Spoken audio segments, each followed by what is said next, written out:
A high-level Turning Point USA insider claims the organisation was infiltrated by CIA-linked operatives during Charlie Kirk's final years. The same network connected to overseas orphanages and child trafficking fronts. According to the source, Charlie uncovered the operation and realised his own wife was part of it. She allegedly planned to bring those same connections onto the Turning Point USA payroll. Charlie's response was short and prophetic. Over my dead body. Now, here we are. The insider warns those same operations are preparing to move home. Not to Europe, not to the Middle East, but right here to the United States. And while public outrage has forced a temporary pause, it proves something we've been saying all along. The dam is cracking. The truth about what really happened to those children is starting to pour out. And what's coming next will change everything you thought you knew. Today's video is brought to you by VP.net, the only VPN I trust to protect my privacy from the deep state. VP.net is built to block deep state actors from spying on you. Their military-grade hardware is impenetrable. Using their service also helps to keep my show on the air. Please visit vp.net/TPV to find out more. Charlie's final months at Turning Point USA were a volcano of activity. Meetings behind closed doors, phone calls that never made it to the logs, and one discovery after another that shook him to his core. He started uncovering the shady backstories of several high-ranking figures inside the organisation, including his own wife. And here's where it gets impossible to ignore. What are the odds that more than one of them were traced back to the same network? Israeli-linked orphanages operating in war zones and near NATO bases. Coincidence? Or coordination? Also, another person who wrote us was telling me the story about Tyler Boyer's involvement in like Maricopa County politics in general. Like, what did he do before in Arizona? And yeah, it's just the kind of stories. Again, he said he approached him several times about embezzlement. You know, Tyler was hooking up with young interns, young male interns, or young male workers. And he didn't even care. He's like, I would go on record because all of this happened. And I had the proof that all of this happened. And everybody knows about Tyler Boyer at Turning Point USA. It's like an absurdity. But this is the person that is putting people into places of power at Turning Point USA. Like he's just involved. According to insider sources, Tyler Bauer has long-standing ties to a Ukrainian orphanage linked to child trafficking, a facility that operated for nearly a decade before the Russian invasion. And then there's Erika Kirk. Her connections reach deep into the military-industrial complex, the deep state, and through her family, all the way to Israel. Her father worked on the Iron Dome project and later advised private companies on how to partner with intelligence agencies. Her mother, exposed in a leaked investigation, was caught sending sensitive American data to Israel. But that's just the surface. Despite the mainstream media telling you there's nothing to see here, I'm here to tell you the evidence is actually all there. This is from a Romanian newspaper, translated to English. And it reads that a former translator from the NATO base in Romania officially alleged that a real brothel operating there with minors brought in from the outside. It links to official government files that reveal that yes, official complaints were made about the alleged child brothel at the time. The document states that Anna Maria discovered that in this unit, underage children were brought in to satisfy the desires of some of the soldiers, especially the commander of the Black Sea Area Support Base, a man named Otto Buscher. Remember that name. Here's where it gets really dark. In a promotional video for Romanian Angels posted by Erika Kirk at the time, she publicly thanked Otto Buscher for everything he had done for her non-profit that was set up to help young children and orphans, which was located inside that same base. I believe that we all have angels in our lives, and these are my little angels from Antonio Placement Center in Constanța, Romania.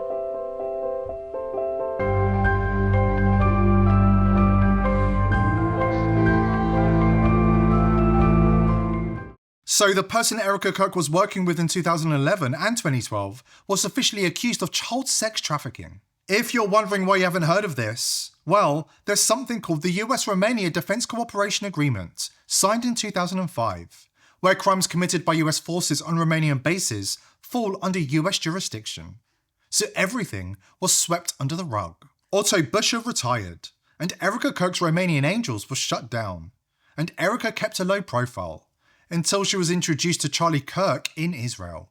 Now, Erika is in full control of Turning Point USA, an organisation more powerful and more profitable than ever since Charlie's death. And operatives with links to child trafficking hotspots, especially Ukraine, are taking over the organisation. And something that was interesting is also how many Russian speakers there are. I was telling you, like UVU, there's just a lot of Russians and people who study Soviet studies.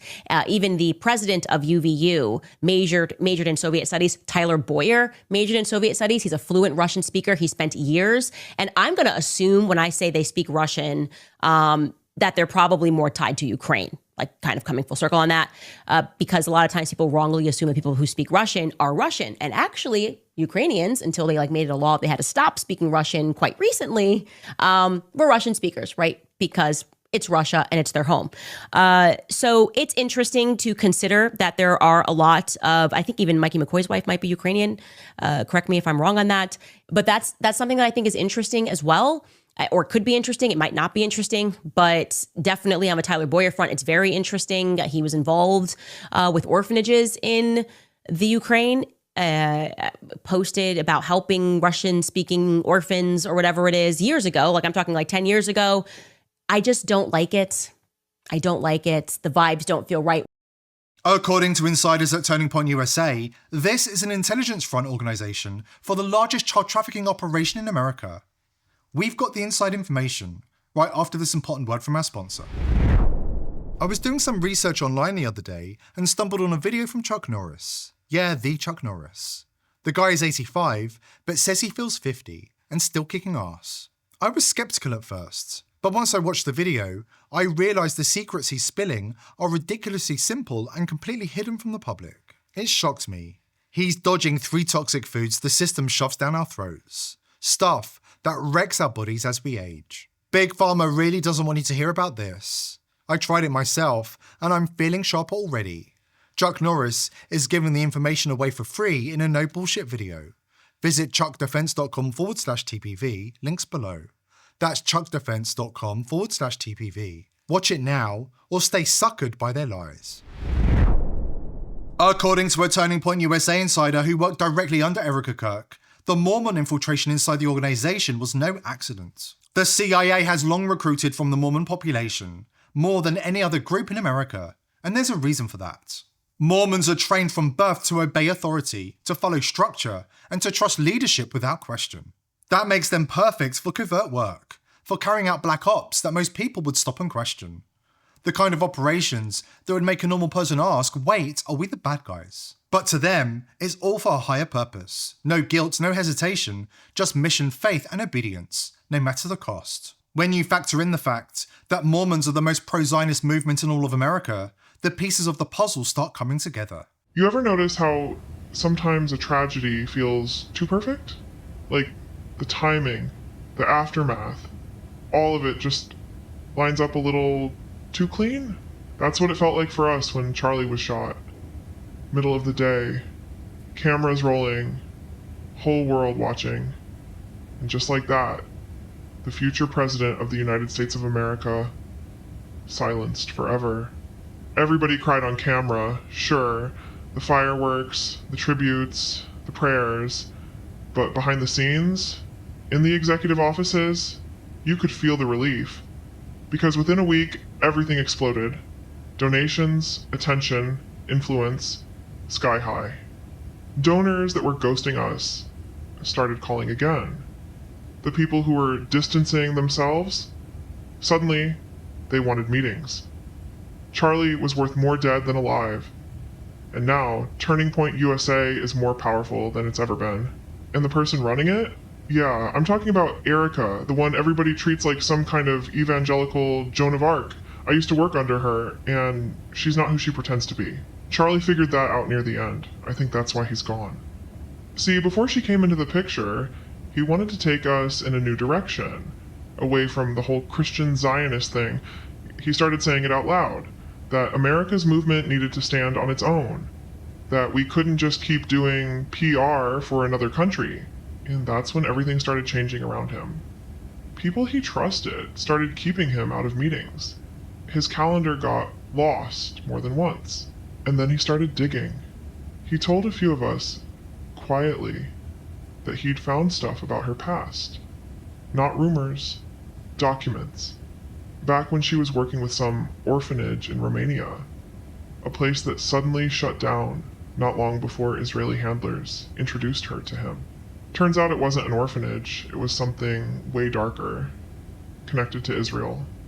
Kids moved around like they were, I don't even want to say it. He found out the same people were planning on setting up new orphanages with Turning Point money here in the US under her direction. He said, and I'll never forget this, "Over my dead body." Now here we are. What people still don't know is that she's cruel. Like, weirdly cruel. She'd forget his birthday on purpose. She'd laugh about it. Their wedding anniversary? She'd forget that too, even though her whole damn wedding was paid for by Turning Point. One time, in front of staff, she told him, "You know, honey, if anything ever happens to you, things might finally run smooth around here for once." And she smiled when she said it. Not nervous, not joking, like she was already the boss. And here's the other part nobody talks about. The staffing. Almost everyone in senior management? Mormon. It's not random. The CIA's been recruiting from that pool forever. You know why? Because they're good at compartmentalizing. They can hold two worlds in their head, faith and function, and never let the wires cross. Perfect spooks. Perfect operators. Now, with her at the top, it's all locked down, the money's flowing, Israel is satisfied. And Charlie? He's just a ghost in the machine. They've rewritten who he was already. They talk about his legacy like he's some concept, not a person who got assassinated in broad daylight. And the sickest part, it's playing out exactly how she used to say it would. He's gone, and she's running the show over his dead body, exactly like she promised. The Mossad has warned that Americans who criticize Israel online are fair game. Now, Netanyahu isn't hiding it anymore. He's declared war on Americans in the digital space. Israel are in the vanguard of the elite's endgame.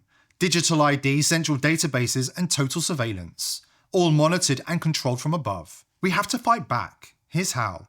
First, understand the battlefield. The war isn't being fought with bombs or tanks. It's being fought with data, your data. Your movements, your conversations, your finances, your passwords, your identity. Hoovered up and stored in databanks. Run by people who've declared war on you. And here's what they don't want you to know. The most popular VPNs in the world, ExpressVPN, CyberGhost, and private internet access, have been bought out by Cape Technologies, an Israeli company closely linked to Mossad. Cape's roots trace back to Crossrider, a malware distributor notorious for hijacking people's devices. And its staff? Packed with Israeli former intelligence agents. We're talking about veterans of Unit 8200, Israel's NSA on steroids, and the Dovdadin Unit, Israel's undercover death squad. These are the people you're paying to protect your privacy. It's not just a sick joke, it's a punchline, and they're laughing at you. If you're paying for a legacy VPN, cancel your subscription right now. Because in 2025, trust is not enough anymore. But a breakthrough has arrived. One that changes everything. Just like blockchain revolutionized finance by cutting out the middlemen, cryptographic networking is about to do the same for online privacy and wipe out the corrupt and infiltrated VPN industry. VP.net was created in 2025, built from the ground up to be verifiable, transparent, and unstoppable. Legacy VPNs say trust us not to log, trust us not to monitor you. VP.net says, don't trust us, verify. Unlike legacy VPNs, every connection is protected by a mathematically verifiable cryptographic shield. So no third party, not even VP.net itself, can see or log your data. So if the government comes knocking, and trust me they will, VP.net has nothing to hand over. No logs, no user data, nothing.